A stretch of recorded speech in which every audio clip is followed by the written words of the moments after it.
In fact, broadcasting.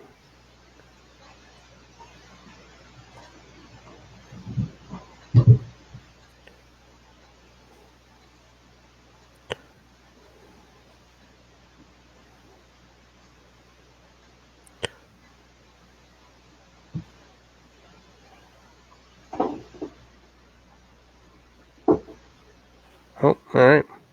We are now live. And just getting stuff ready. I'm going to mute my phone.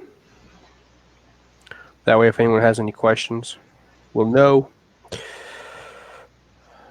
All right. Okay, I guess we'll get started. This is Jeremy. Sean is not with us tonight, I'm assuming. Can you hear me okay? Yep, I can hear you. All right. Like I said, this is Jeremy. We have Josh. He is running for U.S. Senate for the Libertarian Party. I'm going to take my glasses off because I hate the glare. Yeah, I can't see very well with those off. All right. Turn back on. All right. All right. So why don't you tell us a little bit about yourself? Well, my name's Josh Arnone. I'm running as the Libertarian candidate. Let's start from the beginning. I'm born and raised in Pennsylvania, western Pennsylvania, a little town called Johnstown. It's about 70 miles east of Pittsburgh, right in the heart of the Appalachian. I went to college in a small state school just south of Pittsburgh called California, Pennsylvania, California University of Pennsylvania, where I got my bachelor's in economics and finance. After graduating there in 2011, I couldn't really find any work back in my hometown, so I went down south to Florida, where I lived for 6 years in Tampa, and I did different finance and accounting roles. I was a bookkeeper for about 2.5 years, did bookkeeping for 2.5 years right after college, and I actually got laid off because of the Affordable Care Act. It was a small business, and they just couldn't handle the raising costs, so they outsourced the bookkeeping to a bookkeeping company. So I got a little 2-month severance and told wish the best of luck. Kind of bounced around doing other finance work, accounts payable, accounts receivable. Did that for about another 2 years. Also did some general labor work in between jobs. I was working for account temps, and in between assignments for account temps, I was also doing day labor work. After about 2 years of that, it was 2016, and I just got so fed up with politics, I moved to Maine. I wasn't satisfied. I worked with the Gary Johnson campaign, and just, so disgruntled with the way that how he was blocked from the debates and just kept off the polls, that I just threw up my hands, said, screw it, I'm moving to northern Maine, gonna grow some pot, live out in the woods. I've been up here for about 2.5 years, 3 years, and I can't just sit back anymore. I want to get back into politics. I want to change national policy. That's why I'm running for Senate. People ask me, why don't I go for state, the local position or a state position? And that's because I like Maine. I don't want to change it. I'm not like the Democratic candidate who moved up here from Rhode Island just to immediately run for state house. I don't want to change anything about Maine. I like it here. What I want to change is national policy. I want to end the war on drugs. I want to end our war on terror. I want to balance our budget. So that basically brings me up to where I am now. Okay. So what do you basically call, what's your platform ideology, basically? What's the big thing that you're running to change or resolve or what have you? Well, like I said, my slogan is ending wars and balancing budgets, and that's what I'm running on, is making sure to end both our war on terror and the war on drugs, and make sure that we have strong fiscal and monetary policy, because I think that's what's really hurting the American people is bad fiscal and monetary policy is driving down the value of currency, and it's causing our grocery budgets to get bigger and our carts are getting smaller because we just don't have that buying power. Okay. So you're running to obviously replace Susan Collins. Yes. What's one of the big gripes that you've had with maybe some of the votes that she's had, or what have you liked about some of the votes that she's had? I understand that she was considered the moderate Republican, but I feel like it's mainly what her votes now just represent is more of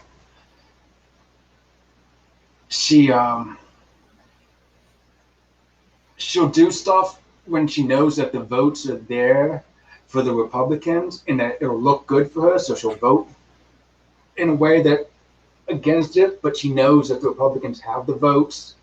So I think she does what Mitch McConnell tells her to do. Mitch McConnell says jump, she says how high.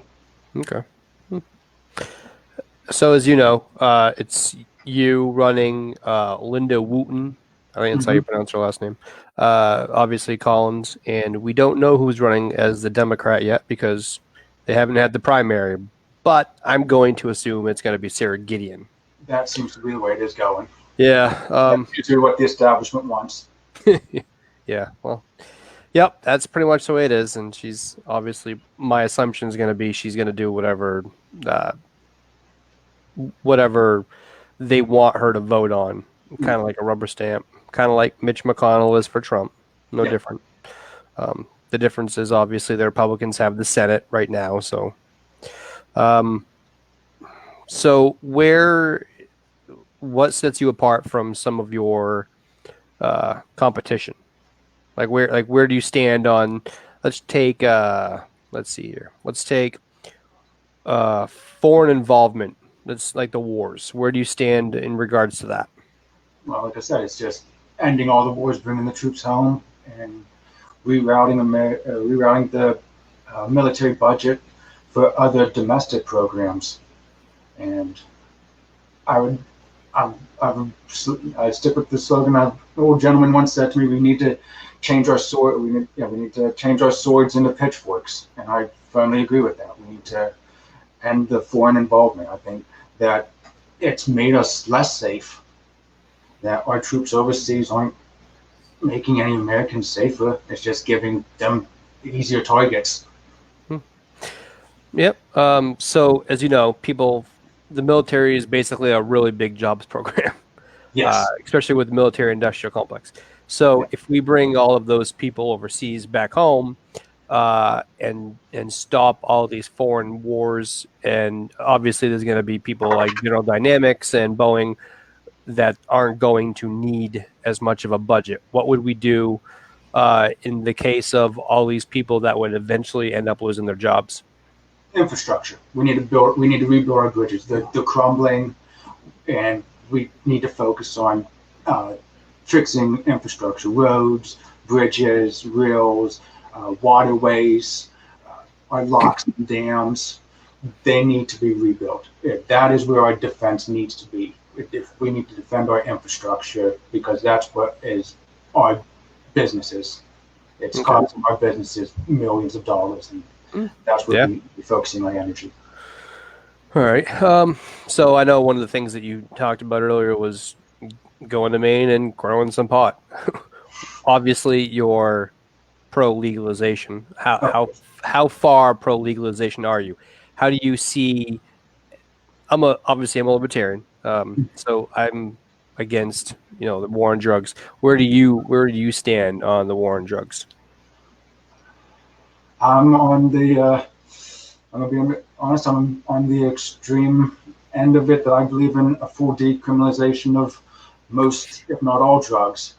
Do what Portugal does. Exactly. Yeah. I was a big fan of legalization until I moved to Maine. And now I've become a fan of decriminalization because of the influence of government and of business.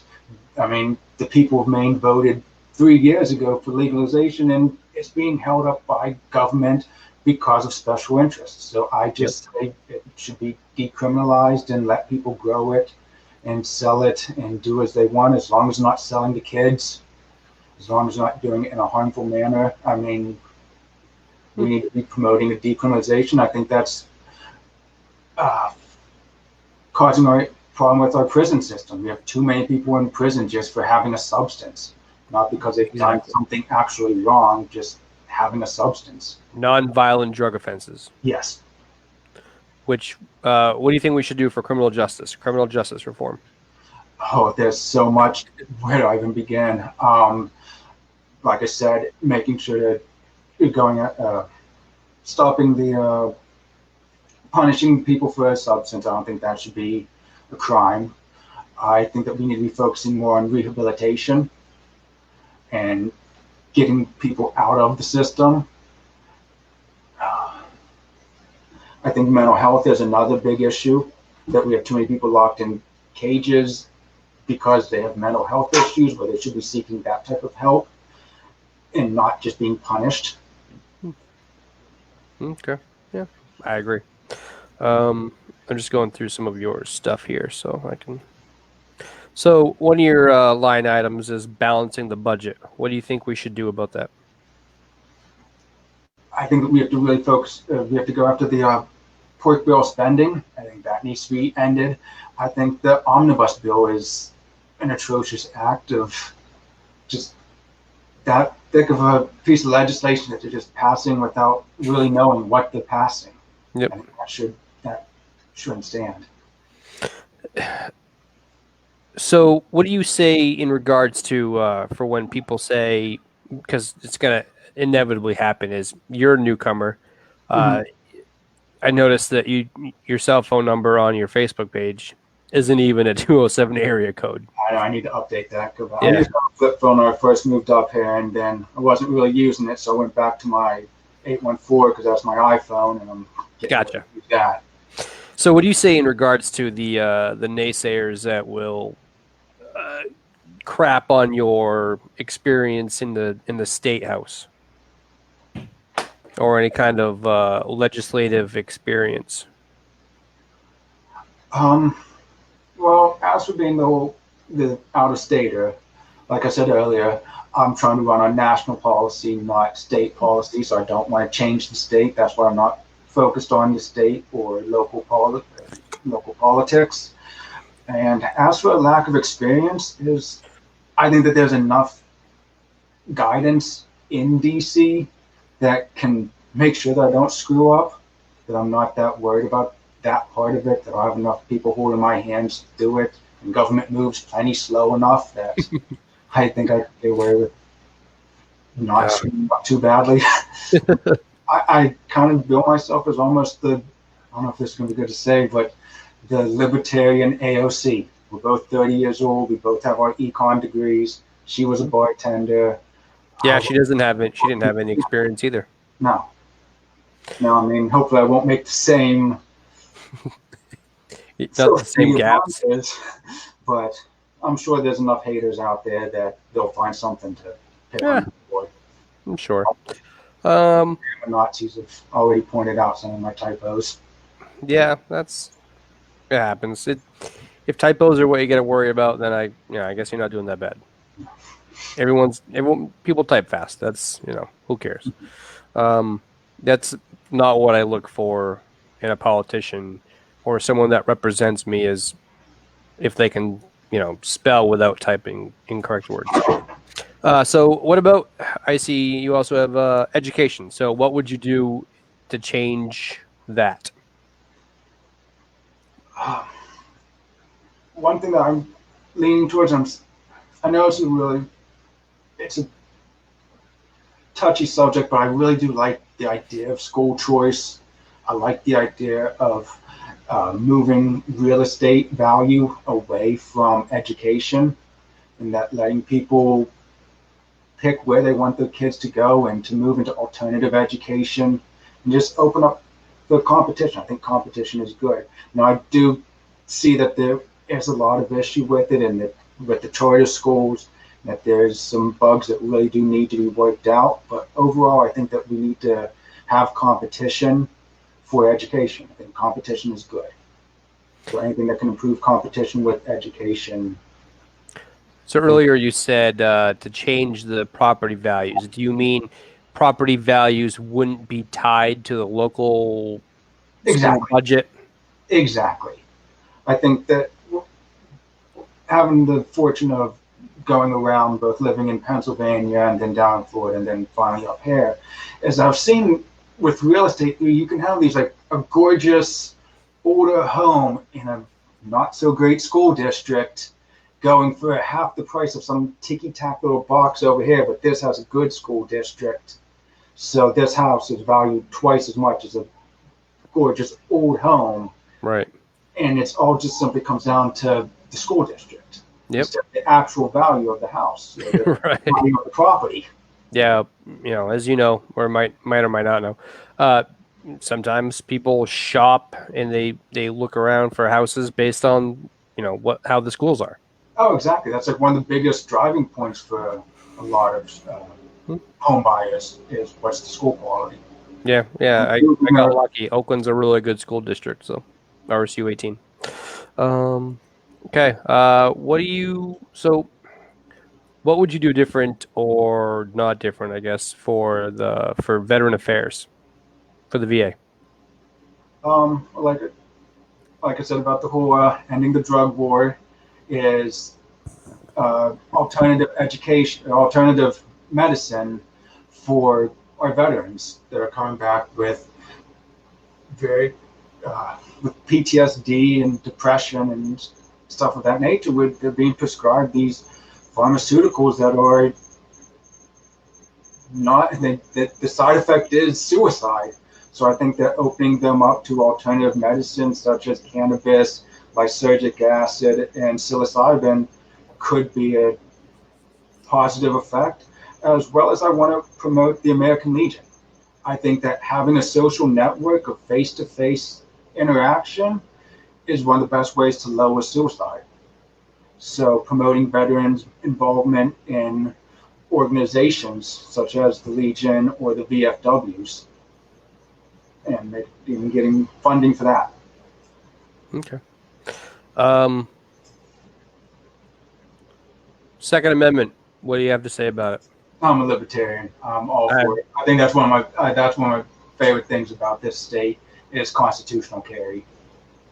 We can help thank Eric Brakey for that, who's running for House. All right. Let's see here.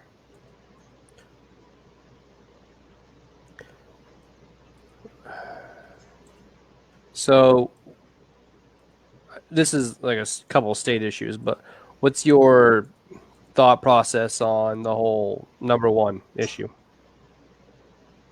Yes on one, no on one. Where do you stand in regards to mandatory vaccinations? Since you live in Maine. Yeah, I've been going back and forth on it. Personally, I'm pro-vaccination. I think that vaccines are a good thing. And if I'm vaccinated, I don't have kids, but if I did have kids, I would have them vaccinated. But ultimately, I'm kind of leaning towards no, just because I don't believe that the government should have a say in what a person does with their body. Where do you stand on, so as you know, the Libertarian Convention is going to be coming up at some point pretty soon. Who are you looking to hope wins the nomination for president? I'm going to be really honest. I'm fully on board with Team Supreme. Okay. I was a Gary Johnson I call myself. I know a lot of people call themselves Ron Paul libertarians. Yep. I consider myself a Gary Johnson libertarian, and I was fully on board with him in 2016. We tried to be serious, and what did that get us? A whole lot of nothing. I actually have a selfie taken with Gary Johnson. I was on stage at his rally and his speech in Lewiston, and because I was on stage, I had a selfie taken with him, and it was on 60 Minutes actually. Nice. I was actually a delegate with the Florida Libertarians, and I was at the convention. I casted my vote for him I shook his hand right after he won, and I had a lot of high hopes for him, but it's just the media doesn't care. They No. care about Democrats and Republicans. So with this 2020 election, I'm fully on board with Vermin Supreme. I think that he has the name recognition, and he can ultimately get us to that 5% to make us a major party, as well as it's just a big FU to both parties. It's an FU to the establishment. I think the number is about 46% is how many people abstained from voting in 2016. Like 46% of eligible voters stayed home. Like NOTA was the biggest winner in 2016, none of the above. And so just to present that option to the people, to like say, look, we oppose all Caesars. So I'm fully on board with Team Supreme. So, all right. Well, I'm trying to think of, there's, kind of covered a big bulk of, the major federal things that you're going to, where do you stand on climate change? I believe in man-made climate change. I think that if we look at the environment, and not just the environment, but just different,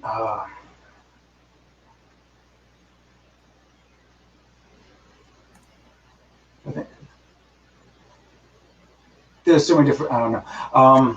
Two things in particular always come to my mind whenever it comes down to noticing, like a noticeable climate change is, one is summertime. Whenever we see our cities in the middle of summertime and you see how hot a city is compared to the surrounding areas. Yeah, you can see a lot of the smog and stuff. Yeah, that you can't deny that. That's man-made cause. And whenever we really look at the bigger picture of currents and atmospheric pressure and the way that's all being moved around, it's like you have hot air, you have air being blown over these heat sinks of major cities, and then it's being carried out. Like that is causing climate change. So we are changing all of these little microclimates, and that's affecting the climate at a macro level. I think another area that I always look at, that's when I want to depress myself, is going on Google Maps and looking at the Pacific Northwest. It's a giant checkerboard where you can see clear cuts of what would be a rainforest. And then we're wondering about, well, why are we having droughts and these wildfires? Well, we've clear cut areas that would have absorbed the water. That would have. Right. So yeah, I think that man is affecting these little microclimates, and that is affecting the macroclimate as a whole. And I think it's bigger than this idea of carbon. I think carbon is a nice little Madison Avenue marketing term, but it's so much bigger than that. So I believe, obviously, that we're man. We've helped contribute to climate change. So I believe in man-made climate change. So with that being said, what would you suggest we do about it? Because you can believe in it, but what role as a federal government do we have, if any, in resolving it? And what can we do? We're only one country, so obviously we only have sovereignty over ourselves. And what do we do to try to get everybody else into this big bucket of also trying to solve the same issue? Because we can't do anything. We're not going to affect anything if China and India and all these other countries pollute at the rate in which they're doing. Agriculture. I think agriculture is one of the biggest contributors to climate change. And I think that's where we have to focus. I think that when it comes down to meat industry and how much we're subsidizing that, I think that's one of the best ways that we can really tackle it, is cutting our subsidies to beef and sugar. I think if you look at Florida, for one, it's sugar industry in South Florida is just decimating the Everglades, which is a major ecological area that should be protected. And it's being caused because we're subsidizing sugar. So I think from a libertarian perspective, would be looking at the way we're subsidizing agriculture and how these subsidies are causing environmental issues.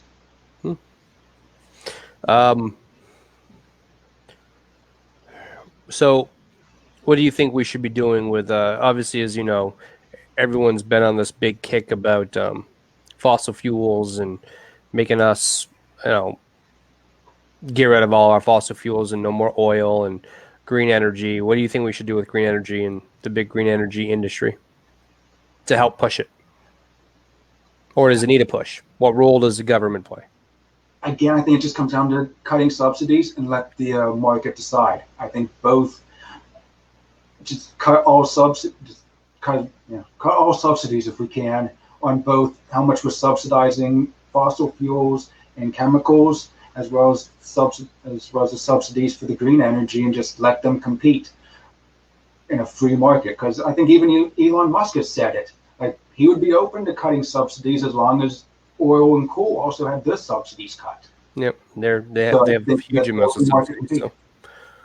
Another one is I'm also a big fan of hemp. I like the idea of industrial hemp.